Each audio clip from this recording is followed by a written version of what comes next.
سلام، ازيك يا اسطى؟ عامل ايه؟ قبل ما نبدا الانمي بتاع النهارده عاوزك بقى تعمل لايك كده وتشترك في القناه وتفعل زر الجرس والجو اللي بتاعنا ده، فاهم؟ وقوم يلا يا صاحبك جايز كوبايه النسكافيه اللذيذه بتاعتك ويلا بينا نبدا انمي النهارده. في بدايه قصتنا بنتعرف على طالب في الثانويه اسمه اناتا هينوهارا، وبيقضي حياته كلها في المدرسه وهو بيتعرض للتنمر من زميله من ايام الاعداديه واللي اسمه مسارو كاداواكي، واللي بيبقى جه معاه على المدرسه الثانويه برضه. ومع ان هينوهارا عنده عيله لطيفه وصديق جديد اسمه سوبارو، بس عمره ما سلم من تنمر كاداواكي عليه ومخليه عايش في قلق وخوف طول الوقت.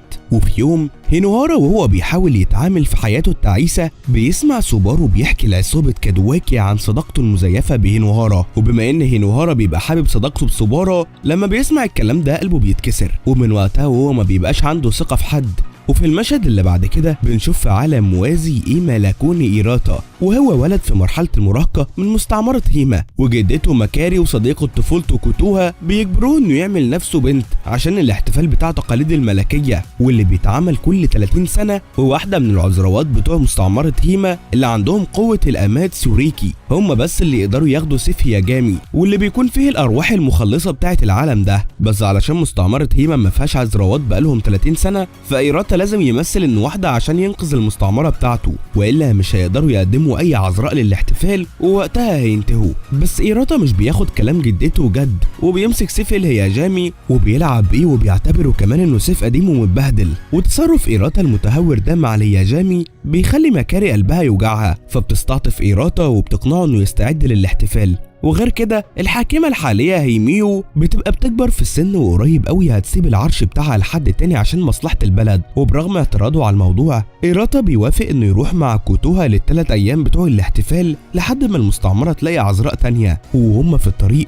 بعد ما كوتوها بتلاقي إيراتا قلقان بتديله تميمة الحظ اللي اخدتها من هيميو كهدية ليها على خدمتها في العاصمة. وفي يوم اطلاق الموكب إيراتا بيقدم نفسه على انه بنت من مستعمرة هيما قدام اكتر من 12 شينشو موثقين عند هيميو. بس قبل ما هيميو تنقل سلطتها لإيراتا واحد من ال 12 شخص الموثقين اسمه كاناجي بيهاجم على هيميو بالهياجامي عشان يقتلها، بس هيميو بتقدر تنجو من الهجوم ده وبتعمل حاجز حماية بقوة الأميت سيوريكي اللي باقي عندها. والحادثة دي بتصدم إيراتا وبتخليه يعترض على اللي حصل قدام باقي الشينشو، بس للأسف بيلاقي ان كاناجي مش لوحده في خطة اغتيال هيميو، وكل الشينشو بيكونوا مقررين انهم يموتوا هيميو ويتولوا هم الحكم بنفسهم. ودلوقتي بعد ما كشفوا خطتهم لإيراتا كاناجي بيروح له عشان يقتله هو كمان، بس إيراتا بيهرب. وبعد هروبه كاناجي بيعلن ان هو الفاسد وبيلفق له التهمة وبيقول للعمة ان هو اللي قتل هيميو، وكمان بيبعت الجنود وراه عشان يقبضوا عليه ويعدموه. وإيراتا بعد ما بيعرف بخبر اعدامه ده بيهرب على غابة كاندل، وما بيعرفش ان الغابة دي بتموت اي حد بيدخلها يا اما بتغيره بشخص تاني من عالم مختلف. وبعد ما بيدخل الغابة على طول بيبدل حياته مع هينوهارا اللي من بعد خيانة سوبارا ليه بيتمنى لو كان يختفي. وفي اللحظة دي أمنيته بتتحقق وإيراتا اللي من مستعمرة هيما بيختفي هو كمان. وبكده هينوهارا بيجي هو على العالم ده وبيبقى مضطر يتعامل مع تهمة القتل اللي اتلفقت لإيراتا. وبعد ما بينقل من اليابان لغابة كاندل بيبقى مستغرب فجأة، بس قبل ما يلحق يفهم أي حاجة كاناجي والجنود بتوعه بيلاقوه وبيحدفوا عليه أسهم وبيقولوا له يستسلم أحسن ليه. بس هينوهارا ما بيبقاش فاهم حاجة وبيستغرب فبيغمض عينيه. وهنا بيلاقي نفسه اتنقل لمكان تاني، وهناك بيقابل كوتوها واللي بتبقى طالعه تدور على إيراتا من بعد ما عرفت باخبار خيانته، فبتاخده وبترجع بيه على المستعمره فورا وبتحكي اللي حصل لمكاري، واللي بعد ما بتشوف هينوهارا بتفهم الموضوع وبتشرح له اللي بيحصل. وهينوهارا كان كل اللي عاوزه انه يهرب من التنمر وخيانه صديقه، بس بيلاقي الوضع هنا اوحش بكتير وده بيضايقه اكتر. وهو لسه بيحاول يستوعب الموقف كاناجي والجنود بتوعه بيوصل على القبيلة عشان ياخد إيراتا، وبياخد كوتوها رهينة وبيبقى عاوز هينوهارا يستسلم. وهينوهارا بيقرر يساعد الغرب اللي في العالم الجديد ده عشان هم فاكرين انه إيراتا. ولما مش بيرضى يستسلم واحد من جنود كاناجي بيهجم عليه، فهينوهارا بيدافع عن نفسه بالهياجامي القديم بتاع المستعمرة. بس كاناجي مش بيخاف من الهياجامي عشان مقتنع ان الشخص المختار بس هو اللي يقدر يستخدمه. ولما كاناجي بيستخدم السيف بتاعه اللي اسمه هونورا وبيهاجم بيه هينوهارا من غير قصد بيصح الورث بتاع عيلته الهياجامي تسوكيو، وبيستخدم قوته عشان يصد بيها ضربة كاناجي. وفي وقت ما كاناجي بيكون مستغرب من قوة السوريكي المكان بينهار فجأة، فهينوهارا بيهرب وهو والباقيين. وفي الوقت ده في العالم الحقيقي مامة هينوهارا واخته بيحاولوا يتصلوا بيه بس مش بيقدروا يوصلوا له. وبعد شوية بيقابلوا إيراتا في نص الطريق وقاعد على الأرض وهو قالع هدومه، ولما بيشوفوه الاتنين بيتصدموا من المنظر بس بياخدوه معاهم البيت. وفي الناحية التانية هينوهارا والباقي بيبقوا مستخبيين في كهف قريب وبيفكروا هيعملوا ايه بعدين. وهينوهارا بيكون مستغرب هو ازاي قدر يستخدم القوة الروحانية دي، فماكاري بتقوله ان ده عشان يختاروه كاتشو، وده الشخص اللي بيبقى مؤهل انه يملك قوة روحانية. فهينوهارا بيكتئب وبيحس انه محشور في العالم البايظ ده على انه مجرم، وبيقرر يقعد شوية لوحده عشان يستوعب ويفكر هو هيعمل ايه. وفي الوقت ده بنشوف عضو من ال 12 شينشو اسمه اكاتشي بيقول لكاناجي ان في تغيير حصل في الخطة، ودلوقتي إيراتا هيتعدم في ميدان عام. وبعد ما أكاتشي بيمشي كاناجي بيروح لشخص يعرف مكان إيراتا وبيروح يمسكه. وفي الوقت ده هينوهارا وهو قاعد عند البحيرة كوتوها بتروح له وهي معاها أكل وبتحاول تهديه، ولما بتلاحظ إنه مش لابس التميمة اللي ماهي ادتها لهم بتديله التميمة بتاعتها وبتنصحه إنه ما يضيعهوش تاني. وبعد شوية كاناجي بيوصل ليهم وبيمسك الجدة ماكاري، وده بيخلي هينوهارا مفيش قدامه حل تاني غير إنه يستسلم. وفي الوقت ده بنشوف فرد تاني من ال 12 شينشو اسمه يورانامي بيقول للمساعد بتاعه هيروكو إن العالم هيتغير. وفي الناحية التانية كاناجي وهو ماسك هينوهارا وموديه عشان يتحاكم بيطلع نور من التميمة بتاعت هينوهارا وبيتفتح ليه بوابة بين عالمين. وبعد ما هينوهارا بيشوف إيراتا واقف قدامه في أوضته بيحاول يدخل من البوابة دي بس ما بيعرفش، فبيزعق في إيراتا وبيكون عاوز يعرف هو ليه قتل هيميو. فإيراتا بيقول له إن كاناجي هو اللي قتلها وباقي الشينشو كانوا واقفين يتفرجوا وده بيحصل. ولما هينوهارا بيسمع ده بيتصدم بس بيثق في كلام إيراتا، وبما إنهم هما الاتنين بيبقوا عندهم نفس الاسم إيراتا من عالم أماكوني بيقرر إنه يبقى هو إيراتا، وإيراتا اللي جاي من العالم الحقيقي بيقرر يبقى هو هينوهارا. وبعدها البوابة بتتقفل وهينوهارا بيتاخد على المحاكمة بتاعته وبيقف قدام ال 12 شينشو بس مش بيعدموه وبينفوه على مكان اسمه أتويا واللي معروف بالجحيم الأبدي. وكاناجا بيسيبه يعيش لحد ما يعرف السر ورا قوة التسويوكو. ومرة واحدة واحد من الحراس بيدخل وهو ماسك كوتوها واللي بتكون اتسللت للسفينة وبتقول انها هي كمان هتروح على أتويا معاه. ولما بتقابل هينوهارا بتوريه شنطة المدرسة بتاعته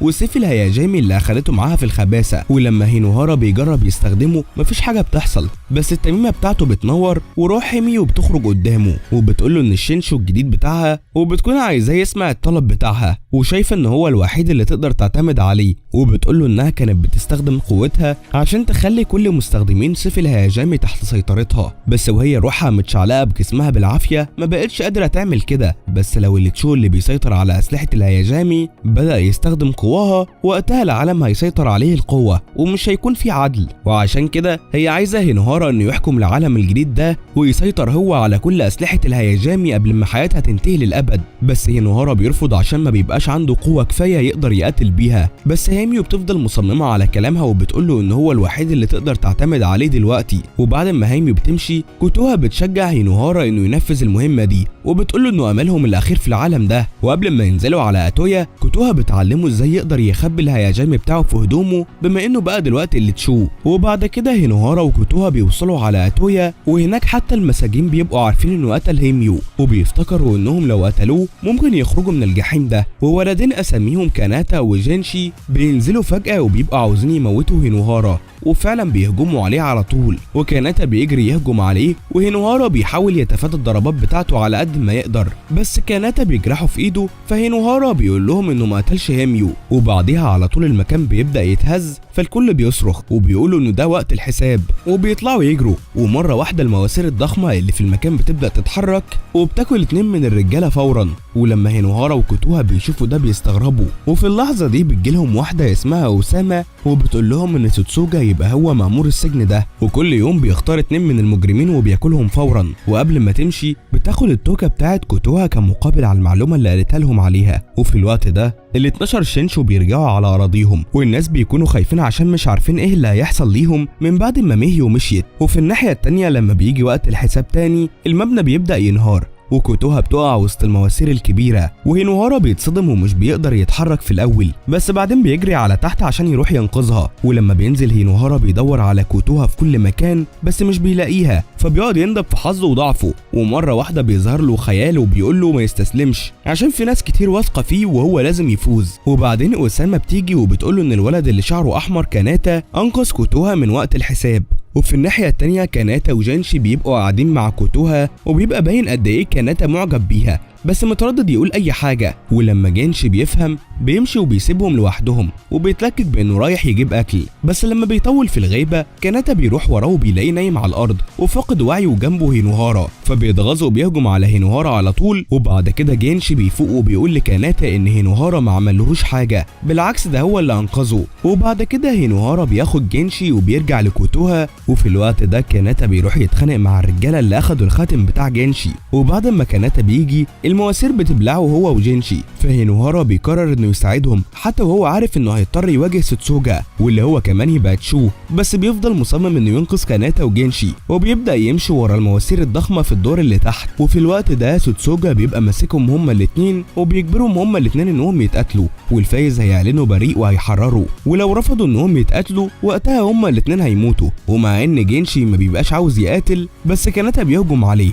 وفي الوقت ده هينوهارا وكوتوها بيوصلوا وبيشوفوهم وهم بيتخانقوا، بس هينوهارا ما بيقدرش يتحمل وبيقرر انه يتدخل ويوقف قتالهم. بس سوتسوجا بيهاجمه بالخراطيم بتاعته وبيقول له ما يتدخلش في الحساب بتاعه. وبعد كده القتال بيخلص وكاناتا بيخسر بقصد عشان ينقذ اخوه الصغير ويخليه يعيش بحريه. بس بعد ما القتال بيخلص سوتسوجا بيمسك جينشي وبيقول له انه ارتكب جريمه وعشان كده هو لازم يتحاكم عليها. ولما هينوهارا بيسمع ده بيتعصب وبيقطع الخراطيم بتاعه سوتسوجا اللي ماسك بيها جينشي وبيحرره منه، وبعديها بيقعد يقاتل في سوتسوجا. وفي الوقت ده كاناجي بيكون في طريقه ناحيه اتويا، وفي وقت المعركه هينوهارا بيكون استنفذ طاقته كلها على القتال وبيتعب وبيبدا يفقد الامل، بس بعدين بيفتكر ان العالم معتمد عليه فبيتشجع وده بيشحن طاقته هو والهياجامي، وبيرجع يصحي الكاموي وبيفجر المواسير بتاعه سوتسوجا وبيروح ناحيه سوتسوجا. ولما بيستخدم الكاموي بتاعه بيلاقي قدامه جسم سوتسوجا واللي بيطلع متوصل بالمواسير وبطنه مغروس فيها واحد من اسلحه الهياجامي. ولما بيفهم ان الراجل ده اكيد بيتعذب بيمسك الهياجامي بتاعه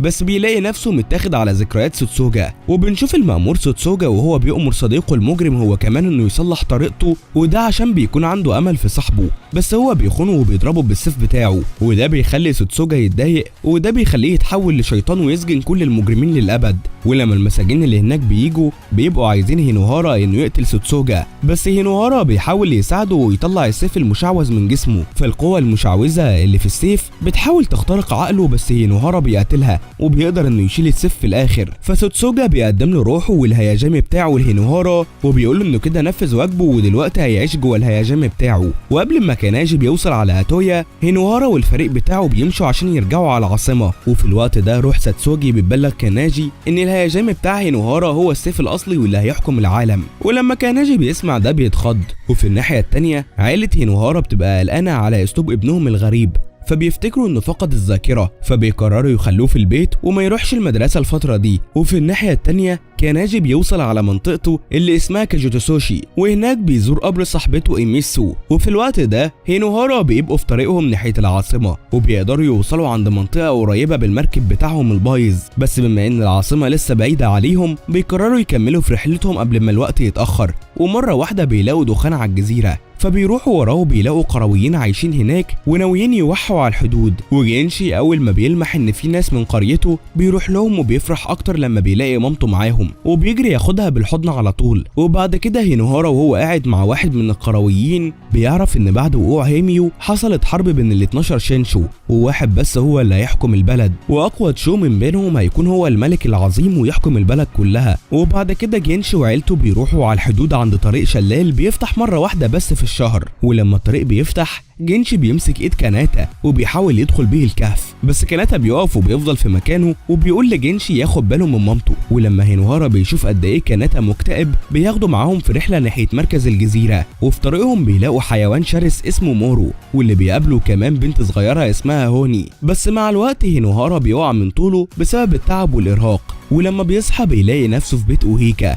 اللي بيطلع صديق كاناجي وكان بيخدم في بيت ال 12 شينشو. ومره واحده اوهيكا بيدخل عليه عليه وهو ماسك الهيجان بتاعه اللي اسمه كناري واللي جواه قوة الفورجينج. واوهيكا بيبقى عارف ان هينوهارا تشو بس ما بيبقاش عنده فكرة ان كاناجي بيطارده. وفي الوقت ده لما كاناجي بيعرف ان شينهاوا كاتشي اتهجم على بيت كيجاسو وقتل الكل بيمشي وبيروح على قرية اوهيكا. ومع ان اوهيكا كمان بيبقى تشو بس بيرفض انه يشارك في الحرب اللي جاية دي، وبيقول انه مبسوط بحياته الهادية اللي عايشها وسط اهله وناسه. وبيقول كمان ان الواحد يقدر يبقى الملك العظيم من غير ما يقتل لو كل اللي تشو خضعوا لراجل واحد زي ما سيتسوجا عمل مع هينوهارا. وبعد كده اكاتشي بيروح يزور اوهيكا وهينوهارا والباقي بيضطروا يمشوا من القرية، والمجموعة مش بتمشي فعلا بس بيتصنتوا عليهم في الخباثة. واكاتشي بيقول ان كاناجي هو اللي قتل هيميو ولف التهمة لإيراتا وقال عليه انه خاين، وبيعرض كمان على اوهيكا انه يبقى لاوكرا تشو بتاعه، بس اوهيكا بيرفض وبيقول له انه وفاه لكاناجي وانه عنده استعداد يتستر على الجريمة بتاعته. ولما اكاتشي بيسمع ده بيتغاظ وبيستخدم الهيجان بتاعه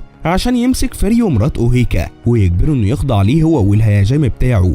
وبعد ما اوهيكا بيخضع له اكاتشي بيقتل فريو مرات اوهيكا والخدم بتوعه، بس قبل ما يهاجم هينوهارا كاناجي بيوصل والاتنين بيتخانقوا. وحتى بعد ما كاناجي بيستخدم قوته كلها ما بيبقاش قريب حتى من قوة اكاتشي، واللي بيبقى عنده 5 خضعوا للهيجان بتاعه. والمعركة بتفضل مكملة بينهم بس كاناجي مش بيقدر يهزمه، وبيطلع ان اكاتشي خانه الاول وان هو اللي قتل امسي وصاحبته. والموضوع بينتهي لما اكاتشي بياخد الهيجان بتاع كاناجي بس بيسيبه يعيش لحد ما يغير رأيه وبيقرر انه يخضع ليه. وفي الناحية التانية في العالم الحقيقي إيراتا بيروح مدرسة هينوهارا وبيقابل كادواكي، وكل اللي في المدرسة بيفتكروا إيراتا انه هينوهارا. وطبعا كادواكي بيحاول يتنمر عليه بس إيراتا بيقوم وبيهزمه بكل سهولة. وفي الوقت ده كانادي بيهاجم هينوهارا وبيحاول ياخد الهيجان بتاعه، بس لما بيبقى هيموت هينوهارا بالسيكورو كوتوها بتحاول تروح لهم بس اللهيب بتاع هيمورا بيحاوطهم وبيجبر هينوهارا انه يساعدها. ولما كاناجي بيشوف ده بيفتكر صاحبته اميسو واللي اتقتلت بنفس الطريقه، فمش بيقدر يفضل واقف وساكت وبينط ينقذهم هما الاتنين، بس بيكون حاسس بوجع جامد في كتفه. وفي المشهد اللي بعد كده بنرجع بالزمن لورا وبنشوف كاناجي وهو مع ايميسو واكاتشي بيحاولوا يهربوا من الخدم اللي اتقلبوا ضدهم،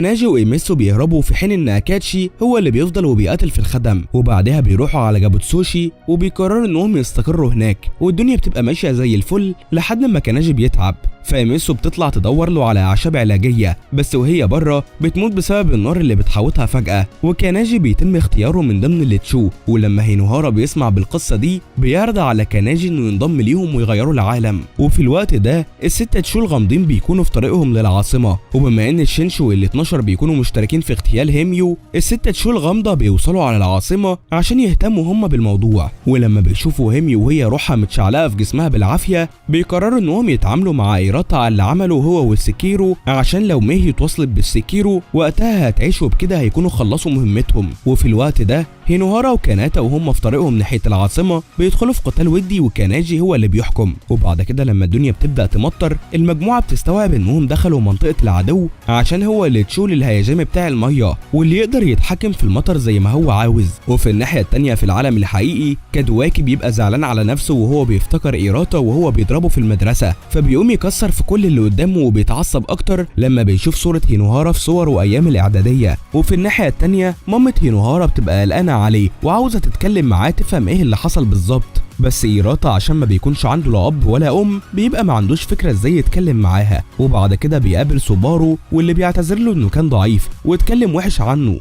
بس إيراتا ما بيبقاش عارف ايه اللي حصل وبيعتبره صاحبه. وفي الوقت ده بنشوف الستة اللي تشو وهم عند الغابه وبيعرفوا ان هينوهارا ده جاي من عالم تاني، بس عشان يخلصوا عليه هو والسكيرو بتاعه واحد من الستة اللي تشو اسمه هارونو بيقرر انه يستدعي شخص شايل ومعبي جامد جواه من ناحيته. ولما بيفتح الباب بتاع العالم التاني بيستدعي كادواكي على العالم ده، بس قبل ما اجسامهم تتبدل هارونو بيوريه كل اللي حصل لهينوهارا. وبعد كده ستة اللي تشو بياخدوه على مكان مستخبي واللي فيه بيبدا يتحدد له الهيجان بتاعه واللي اسمه ايروكي. ولما كادواكي بيعرف ان الايروكي ده هو الهيجان الوحيد اللي يقدر يهزم هينوهارا بيثبت كرهه على ايروكي وبيبقى اللي تشو بتاعه. وفي الناحيه التانيه الكل بيعرف ان ايروكي صحي ويورنامي بيقرر يخضع لهينوهارا. وبعد كده كادواكي بيواجه هينوهارا والمجموعه بتاعته، وهينوهارا بيتصدم لما بيشوفه هنا عشان عمره عمره ما كان يتوقع انه يقدر يوصله في العالم ده. وفي اللحظة دي كادواكي بيمسك الاوريتشي بتاعه وبيهاجم هينوهارا والمجموعة، وهينوهارا بيصد الهجوم بسهولة بس ما بيبقاش عنده استعداد انه يقتله. بس لما كادواكي بيتريق عليه وبيقول انه بقى الملك العظيم في العالم ده بس في الحقيقة هو معتوه،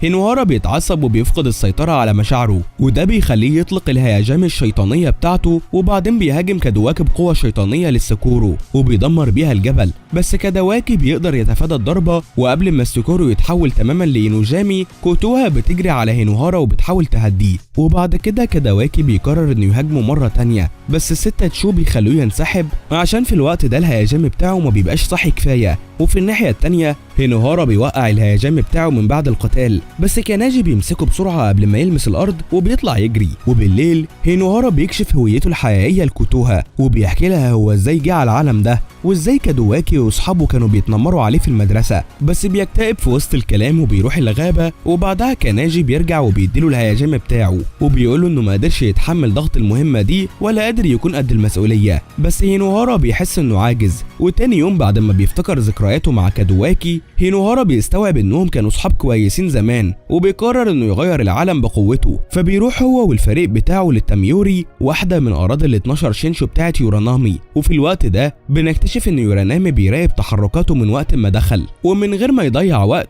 هينوهارا بيتمنى انه يقابل يورانامي، وكاناجي بياخده على اقرب مدينة تجارية سوزوكو في الامواكوني، واللي يورانامي هو اللي بيحكمها. وبعد كده المجموعة بتدخل المدينة وبيعرفوا ان زوزوكورو فيها ممرات كتير، وعشان يعدوا منها محتاجين يدفعوا غرامة، وده معناه انهم محتاجين يشتغلوا في طول فترة وجودهم في البلد دي. وفي وقت ما الفريق بيتخانق على موضوع الشغل ده مع الموظف اللي هناك واللي اسمه سوهيرو، واحدة من الناس المهمة في الحكومة بتروح لهم وبتاخد الرجالة يشتغلوا في المناجم، وبتاخد كوتوها على ورشة التطريز. وفي الوقت ده شيما بياخد كادواكي لهيمياسو وبيكون عاوز يقابل اكاتشي قبل ما يرجع لهينوهارا، وكمان بيوري كادواكي المذبحة اللي اكاتشي عملها في البربين بسبب سيطرة هيميو على ال12 شينشو. وبعد ما هينوهارا بيخلص شغل بالليل بيحاول يعرف اكتر عن يورانامي عن طريق سوهيرو، بس كل اللي بيعرفه منها هو ان يورانامي يبقى المؤسس بتاع سوزوكور وهو اللي وصلها للتقدم ده. وبعد كده في استجواب هينوهارا وكاناتا، روكا بيكشف الحقيقة المرة بتاعت سوزوكور واللي بتبقى عبارة عكس الكمال تماما، وان سوزوكور ما بتبقاش هي احسن مدينة تجارية،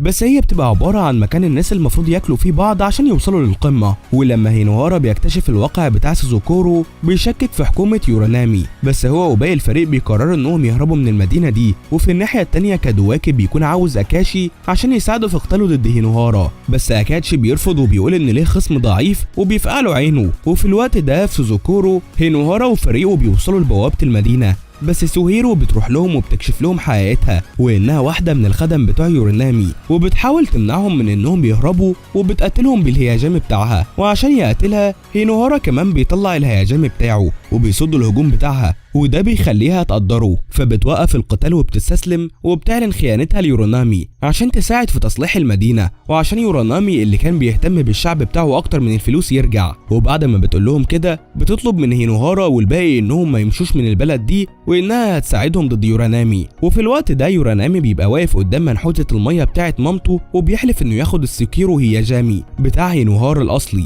ويبقى هو الملك العظيم ويرضي مامته. وعشان ينفذ المهمة دي بيستخدم قوة المية بتاعته وبياخد كوتوها كرهينة وبيخلي هينوهارا يروح على المقر بتاع يورانامي. وبمجرد ما بيعدي من البوابة بيقف مصدوم من المنظر اللي بيشوفه قدامه عشان بيلاقي كوتوها محبوسة في حلقة مية يورانامي عاملها. واخيرا يورانامي بيظهر وبيعرض عليه حرية كوتوها مقابل اخضاع هينوهارا ليه، وبيكون عاوز يجبره انه يخضع ليه عشان يكسب العرش بتاع الملك العظيم عشان يرضي مامته اللي عمرها ما قدرت تعبه ولا اي حاجه وصل لها قبل كده. وفي المشهد اللي بعد كده بنرجع بالزمن وبنشوف ان اكاتشي بعد ما فقع عين كادواكي بياخد باله من حقده ناحيه هينوهارا وبيسلفه عينه المميزه. وبمجرد ما كادواكي بياخد دعم اكاتشي بيرجع عشان يقتل هينوهارا. وفي الحاضر بنشوف يورانامي وهو بيقتل هينوهارا والمواجهه بينهم بتكون شرسه على الاخر، ويورانامي بيفضل يهاجم في هينوهارا بس هينوهارا بيصد كل الهجوم بتاعه بالسوكيورو. وفي وسط القتال اول ما هينوهارا بيغفل وهو بيتابع حاله كوتوها يورانامي بيستغل الفرصه وبيستخدم تقنيه عكس الوقت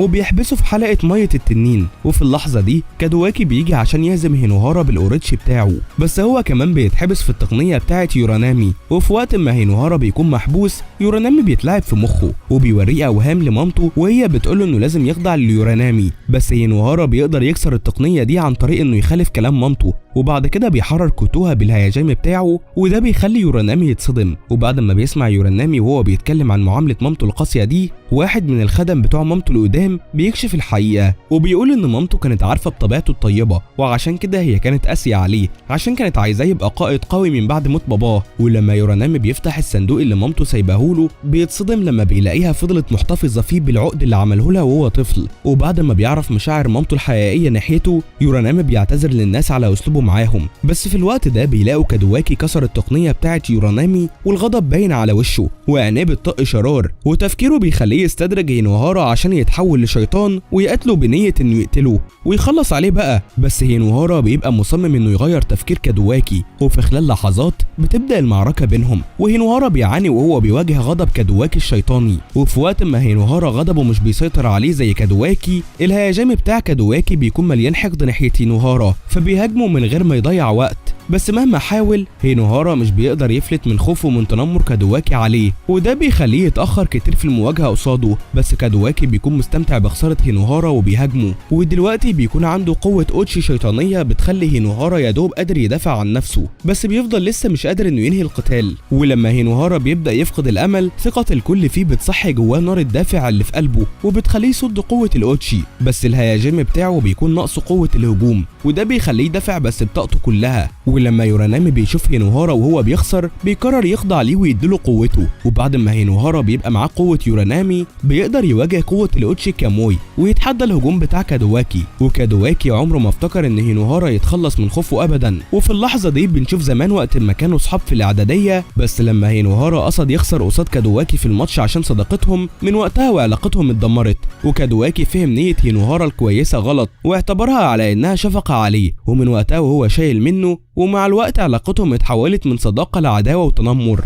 وكادواكي عشان يقتل هينوهارا بيطلق طاقة الاوتشي كاموي المطلقة، واللي هينوهار بيصدها بالسكويرو بتاعه، بس قوة الاوتشي الشريرة بتفشل قصاد قلب هينوهارا الابيض وثقته في الناس واصراره على انه يصحح الوضع. والهجوم ده بيزق كادواكي بعيد وبيخلي السكيرو يلمع زي ما يكون سيف ملك حقيقي. واخيرا هينوهارا بيصحي الهياجامي بالتغلب على خوفه من ان كادواكي يتنمر عليه، وبعد ما هينوهارا بيعرف قوته الحقيقيه بيرجع يهاجم كادواكي وبيهزمه بسهوله عشان يقدر يخلي الناس تثق فيه. وفوز هينوهارا بيخلي اهل مدينه سوزوكور يمشوا على طريق القائد بتاعهم يورانامي ويدعموا هينوهارا ويخضعوا له، وبكده الخير بينتصر على الشر. بس فوز هينوهارا بيضايق الشينشو اللي مستنيين وصوله، والستة تشو بيبقوا خايفين من قوه هينوهارا وبيقرروا يقضوا عليه كلهم سوا. وعشان يقتل الشر ويغير قلب كادواكي، هينوهارا بيكون مطلوب منه انه يسافر مسافه طويله لسه في العالم الغريب ده. يا ترى هينجح وهيبقى قد ثقه الناس فيه؟ ده اللي هنعرفه مع بعض في الاجزاء الجايه. متنساش بقى يا اسطى لو عجبك الجزء ده تعمل لايك وتشترك في القناه وتفعل زر الجرس عشان يوصلك الاجزاء الجايه، واكتب لنا تحت في الكومنتات نكمل ولا فاكس الانمي ده. يلا يا اسطى اشوفك الحلقه الجايه، سلام.